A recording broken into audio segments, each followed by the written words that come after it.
tuning in. It's good to see you all. Before I dive into what I wanted to share with you all, I just wanted to say we're healthy, we're wealthy, we're whole, we're free.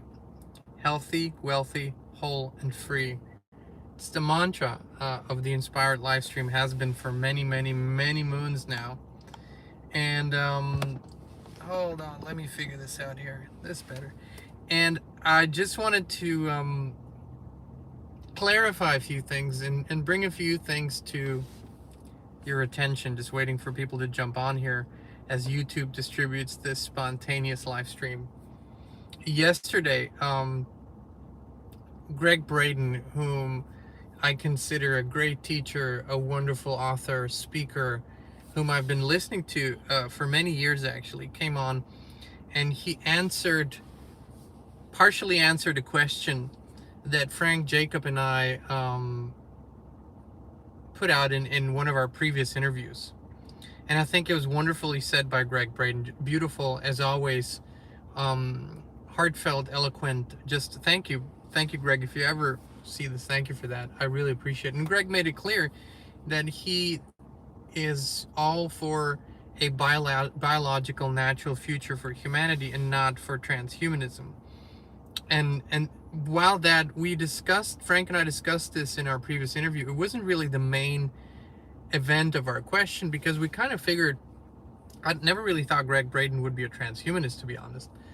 It was more the background of the organizations that, like HeartMath that we spoke about earlier, who funded all of this, who supported this greatly, how the Rockefellers are involved of all of this, and how this soft tech is making its way into every field, and how this is a gentle introduction through the new age spiritual arena to transhumanism.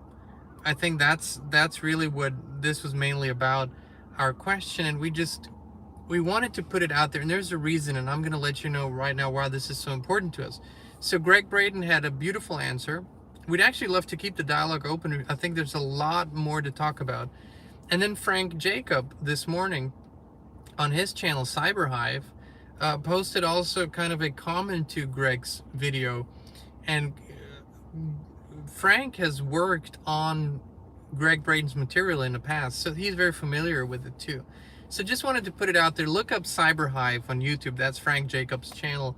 Look up Gregg Braden's statement yesterday. And we just wanted to make sure we're not looking for beef here, or we're trying to create division. To the contrary, what we're really trying to do is inspire, encourage as many people as possible that have an audience. And it doesn't matter what the audience is about. It doesn't matter if you're an artist, if you're an athlete, if you're a scientist, if you're a doctor, if you're whatever, a mother, whatever it is. But if you have an audience, this is the time to speak up. And what is really at stake, and this is what we've been saying, is humanity itself. It's what is at stake currently is who we are as a species. And people get frustrated, I think, with us talking about it, because they don't want to hear it, because they think we're exaggerating, because they think we're conspiracy theorists, whatever. When we speak about genocide currently, we don't speak about something that's to come. The genocide is happening right now. The genocide is happening right now worldwide. And it's happening right now through many different ways, but specifically through one tool that was very recently, only a few short years ago, not even 2 years ago, was introduced to the population at large. The fact that I can't say the word needs to ring a bell for everyone. I can't say the word. If I did, this would get shut off. Genocide is happening right now, and people are still around the world, politicians and governments are still pushing hard. Every store you still walk into, there's an advertisement for it. And what we're saying is, and we specifically addressed great influential teachers like Joe Dispenza, Greg Braden, and Bruce Lipton, because they've had such an impact on so many people's lives, like such a positive impact. Well, but we didn't exclusively address them. We wanted to address everyone that has an audience that is speaking to a growing number of people or a larger number of people. We have to make it so clear where we stand on this. Our very existence as a species is at stake. That's the price of the war. The price of the war this time around is not land, it's not resources. It's whether we stay a pure species or not. Yesterday, Christine designed a shirt. We put it out there. It's called Pure Blood. People said that's division. I just don't get it. It is division to say that you're a pure human. Why is that division? Why in a world is that division? It's like a pregnant mother needing to hide that she's pregnant. Because what? Because other people couldn't get pregnant and now that's somehow divisive to those people? What have we come to? What kind of insane logic have we come to? When we hopefully proudly inspire others to remain pure humans in the face of this greatest war against mankind, and none of your spiritual practices, none of them, and the ones that we practice every day will matter if we don't remain human. There will be no spirituality. That's what they call synthetic Christ consciousness. There will be no such a thing. Because the goal was, and for such a long time, to sever us from our spiritual connection, to sever it, to literally sever it.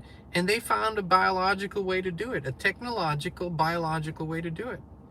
They can scientifically sever what allows you in this biological body to have a spiritual connection. And they're doing it. And so we all of life is spiritual.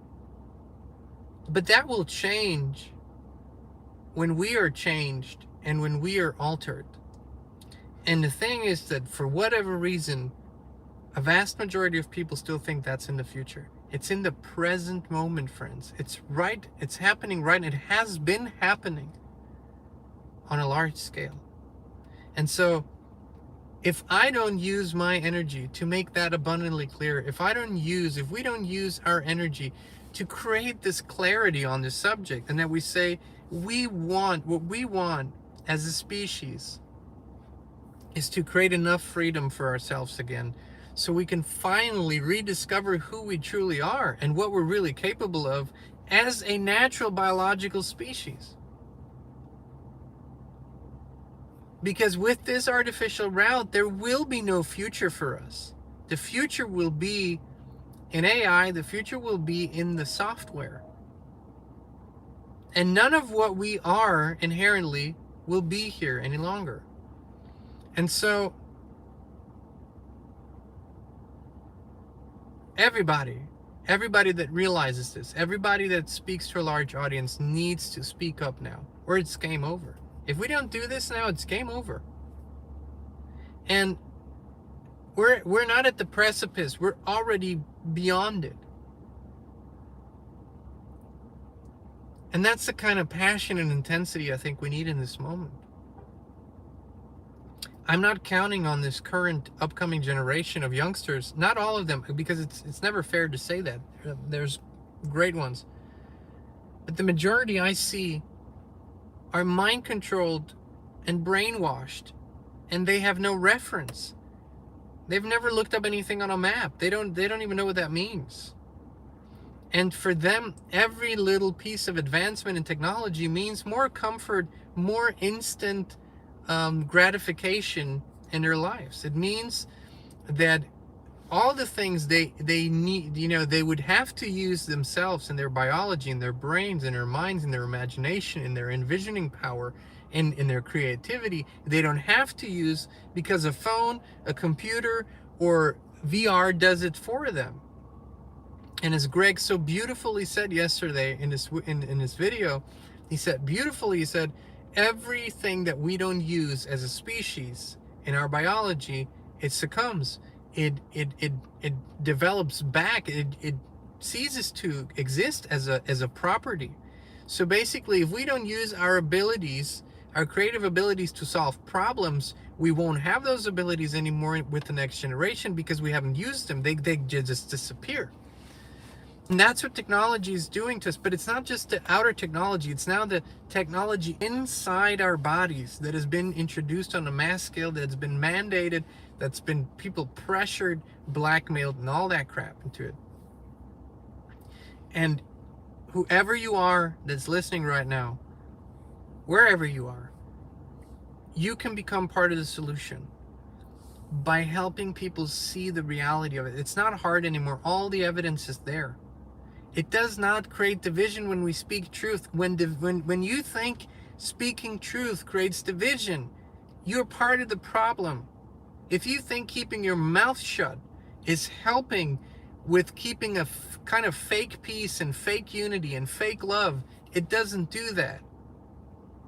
Just because we say kumbaya, it doesn't mean there's peace. Just because we keep our mouth shut doesn't mean that we actually have real unity. It just means we're not talking about what needs to be talked about. We're not addressing the elephant in the room. The giant pink elephant in the room, we're not addressing it. We're not saying it. Why in the world aren't we boycotting and bringing everything to a halt when your own money, your hard-earned cash, is being used to kill you off systematically? All the evidence for this is there. There's no more doubt about this. And that's why we're saying, we ask of every influencer, every speaker, every teacher, do you know how many influencers there are out there today with all the Instagram audiences and whatnot? You have the opportunity to save your species, for crying out loud. To save your species. Not to just make a buck. Save your species. Because if not enough of us stay pure-blooded, there is no more humanity. And that, my friends, that is a fact. That's a cold, hard fact. If not enough of us stay pure-blooded, we are over. And then you can stick all your practices where the sun don't shine because they won't matter. None of it will matter because we will cease to exist, which has been the plan from the get-go. So you can call me divisive, you can call me whatever you want. I don't care. I'm going to do what I'm called to do and speak the truth as it is in my heart and as I know it to be right. Because I do want my future grandchildren and great-grandchildren and the generations to come to be pure-blooded human beings and have the opportunity to figure out who they really are, why they came here for, and what their real capabilities are. If that isn't unifying for the human family, I don't know what is. I couldn't speak from a greater place of love, but I also take no bullshit. And I don't mess with bullshit. I don't deal with bullshit. I won't even reply to bullshit anymore. You take your fear-based reactions and take them somewhere else, or finally man up or woman up and heal them.